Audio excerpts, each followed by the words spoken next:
Hello class 9 students. Today we are going to study the first chapter of social studies sub-subject that is economics. और काफ़ी लोग डरे हुए होंगे from the word economics कि पता नहीं कैसा subject होगा कैसा नहीं. But let me tell you, this subject economics is too good and too interesting also. Okay, so we'll discuss what is economics.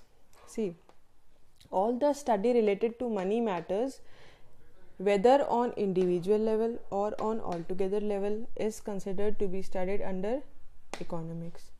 ऐसे जितने भी स्टडी है रिलेटेड है जो कि मनी से है, हमारा प्रोडक्शन है, हमारा मैन्युफैक्चर है, या जितनी भी चीज़ें हैं जो कि जिसमें कि मनी इन्वॉल्व होता है, या तो इंडिविजुअल लेवल पे या फिर ऑल टुगेदर सबके एग्रीगेट होकर, उसको हम बोलते हैं economics. Okay, this chapter is about a village, Palampur, and as we listen the word village, we are often struck with that image of a rural area, or we can say जिसको हम हिंदी में गांव बोलते हैं, कि उससे क्या show होता है. We are often seen or often encountered with the small area or less infrastructural level or less priorities given to the people over there. So it is difficult to live in village as compared to to live in the urban areas. अब village है तो अनाज होगा, agriculture होगा. So what are the things or requirements for the production? Okay, so we will discuss today about the story of village Palampur. When we recite the word village, तो दो चीज़ें हमारे दिमाग में आती हैं. पहली अंडर डेवलप्ड और दूसरा रूरल एरिया. जब जगह अंडर डेवलप्ड है तो जाहिर सी बात है कि वहाँ पर जो चीज़ें होंगी, जो फैसिलिटीज़ होंगी, वो भी कम होंगी, है ना. लेकिन क्योंकि वहाँ लोग रहते हैं इसलिए वहाँ प्रोडक्शन और कंजम्पशन चलता रहता है. So we will study about the requirements और organization for production of goods and services. एक जगह विलेज में कैसे सब काम चलता है प्रोडक्शन का, गुड्स का या सर्विसेज का, we'll see. पहली चीज़ है, बहुत ही मोस्ट इम्पॉर्टेंट चीज़ है, किसी भी चीज़ को चलाने के लिए, गुड्स या सर्विसेज को बनाने के लिए एक चीज़ की बहुत ज़्यादा ज़रूरत होती है जिसे हम कहते हैं लैंड. लैंड मतलब कोई भी एरिया. बिना लैंड के कोई भी काम नहीं हो सकता. Suppose you have to set up an industry, तो तुम्हें उसके लिए भी लैंड की ज़रूरत पड़ेगी. या फिर किसी भी चीज़ की फैक्ट्री अगर लगानी है या इवन एग्रीकल्चर भी करना है, तो for that you need a piece of land first. Second is labour. अकेली लैंड कुछ नहीं कर सकती, लेबर ज़रूरी है, क्योंकि उस लैंड को उसकी एफिशिएंसी के हिसाब से कल्टिवेट करना या उसके हिसाब से उसका प्रॉफिट लेना, that is the first work of labor. Labor can be seasonal also, labor can be permanent also. Labor से मतलब है यहाँ all the people who are working for the land. Third is human capital. Human capital क्या होता है? Human नाम से clear हो रहा है. Human means जहाँ पर लोग हों. अब human capital को हम कैसे describe कर सकते हैं? The work, the total work of land plus labor, जो कि beneficial होता है किस, तो human capital consist of land plus labour, that is all together done to gain the output.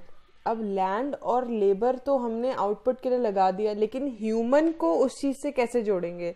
C, the knowledge that is used in the process of land plus labour is equals to output is known as human capital. ऐसी knowledge जो कि human use करता है land और labour को मिला के output gain करने में, उसे हम बोलते हैं human capital. The foremost thing is physical capital. अभी हमने पढ़ा ह्यूमन कैपिटल, अब हम पढ़ेंगे फिजिकल कैपिटल. सी, ह्यूमन हमें रिलेटेड हो जाता है ह्यूमन किसी इंसान से, और physical capital means all the material or all the inputs that is used in the process of production is known as physical capital. जितनी भी चीज़ें हमें प्रोडक्शन के लिए यूज़ होती हैं, चाहे वो गुड्स का प्रोडक्शन हो या वो सर्विसेज का प्रोडक्शन हो. मान लीजिए एक मार्कर की फैक्ट्री लगी है, तो जितना भी हमें चीज़ें यूज़ हो रही हैं इस मार्कर को बनाने के लिए, उसको हम बोलते हैं physical capital. Now physical capital is further of two types. पहला होता है हमारा फिक्स्ड कैपिटल और दूसरा होता है हमारा working capital. Now what is the difference between fixed and working capital? See, capital मतलब पैसा, कैपिटल मतलब असेट, असेट मतलब जो हमारा अपना है जिसको हम किसी भी प्रोडक्शन के काम में यूज़ कर रहे हैं। फिक्स्ड कैपिटल क्या हो गया? ऐसी कैपिटल जो मूव नहीं हो सकती, जो कि फिक्स्ड है, जैसे कि हमारी लैंड, जैसे कि हमारी मशीनरी। और ये जो चीज़ें होती हैं जो फिक्स्ड कैपिटल के अंडर आती हैं वो हमारी लॉन्ग पीरियड ऑफ प्रोडक्शन के लिए यूज़ होती हैं। These are use for the long period of time and for example building and machinery. ऐसी capital, I am telling you again, ऐसी कैपिटल जो कि फिक्स्ड रहती है और जो कि हमारे लॉन्ग टर्म असेट का पार्ट होती है, जो कि हमारे लॉन्ग टर्म प्रोडक्टिविटी को सपोर्ट करती है, उसे हम बोलते हैं फिक्स्ड कैपिटल। और इसके एग्जांपल्स होते हैं बिल्डिंग और machinery. Now next is our working capital. ऐसी कैपिटल जो कि वर्क कर रही है and that is for a short period of time. ऐसी कैपिटल जो कि वर्क कर रही है मतलब that is not stopping, that is working continuously for a shorter period of time, जो कि एक टाइम के बाद खत्म हो जाएगी, उसको हम बोलते हैं working capital. For example money and raw material.